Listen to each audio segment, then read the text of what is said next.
Assalamualaikum warahmatullahi wabarakatuh. Perkenalkan, nama saya Sofia dengan NPM 247830112. Saya dari kelas TPL 3. Video kali ini saya akan menjelaskan dari materi PPT.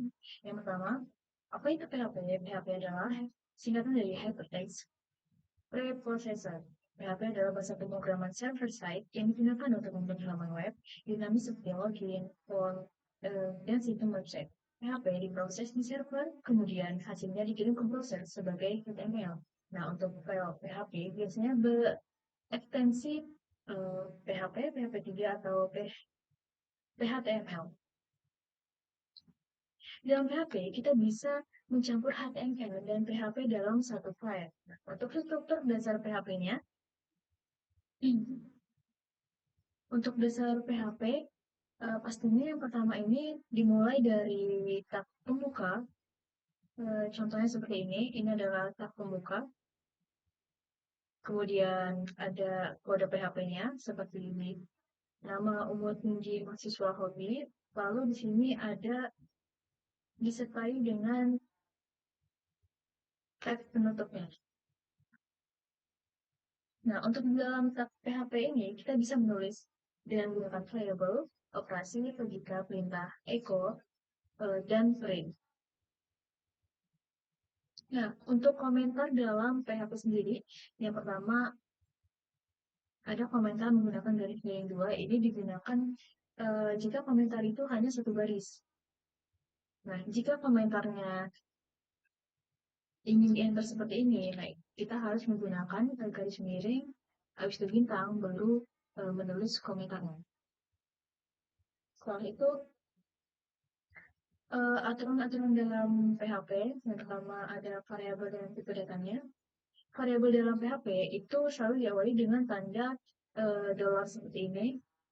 Dolar, setelah itu tipe data string, yaitu namanya. Setelah itu ada dolar, setelah itu ada string juga, yaitu umur. Nah, setelah itu tidak boleh diawali dengan angka. Misal, di sini dolar, tidak nama. Nah, itu tidak boleh karena, nah, ntar bakal terjadi error. Seperti ini.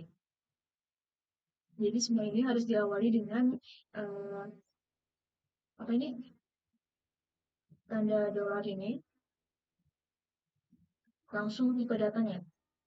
Nah, tidak boleh pakai huruf, angka, boleh pakai huruf, angka, atau underscore. Misal, mahasiswa TFL. Ini pasti bakal terjadi error. Kenapa? Karena di PHP tidak bisa mendeteksi kalau dia dikasih spasi. Kecuali di sini kita kasih underscore. TFL. Nah, ini boleh, karena di dalam PHP itu kita bisa menggunakan strip atau underscore gitu. Nah, seperti itu bersifat case sensitif. Jadi misal di sini mana ya?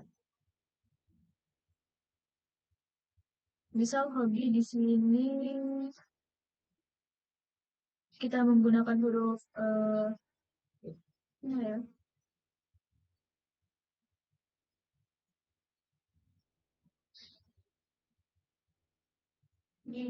Setelah itu untuk Eko sendiri ada gunanya untuk menampilkan misal Eko nama, Eko tinggi, Eko mahasiswa, Eko hobi ini nantinya bakal menampilkan output dari semua ini. Mari kita jalankan langsung. Nah, untuk menjalankan PHP ini, kita membutuhkan XMPP sebagai local hostnya.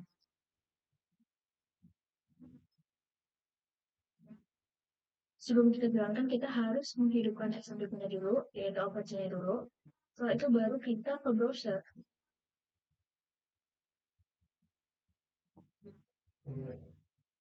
Nah, setelah itu kita ketik misal di sini local host. Terus ini nama foldernya, PHP dasar. Kebetulan di folder saya ini saya kasih nama PHP dasar. Setelah itu kita masukkan filenya. Nah, di sini file yang saya buat tadi, saya beri nama index PHP. Nah, ini kita harus sama ya nantinya setelah itu. Kak. Nah, maka akan muncul tampilannya seperti ini sesuai dengan yang ada di kode ini. Untuk outputnya, ini output dari yang output dari Oke. Nah, ini kalau ini pembelajaran PHP dasar, selamat datang. Detiknya itu menyenangkan. Nah, itu outputnya muncul di sini. Untuk ini, lalu ada operator aritmatika, operator perbandingan, dan operator logika.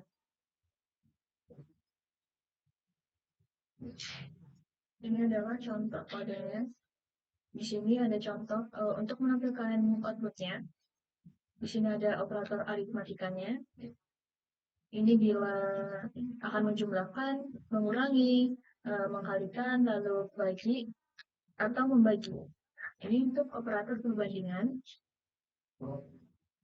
lebih besar atau sama dengan kalau ada operator logika true, false, atau true gitu.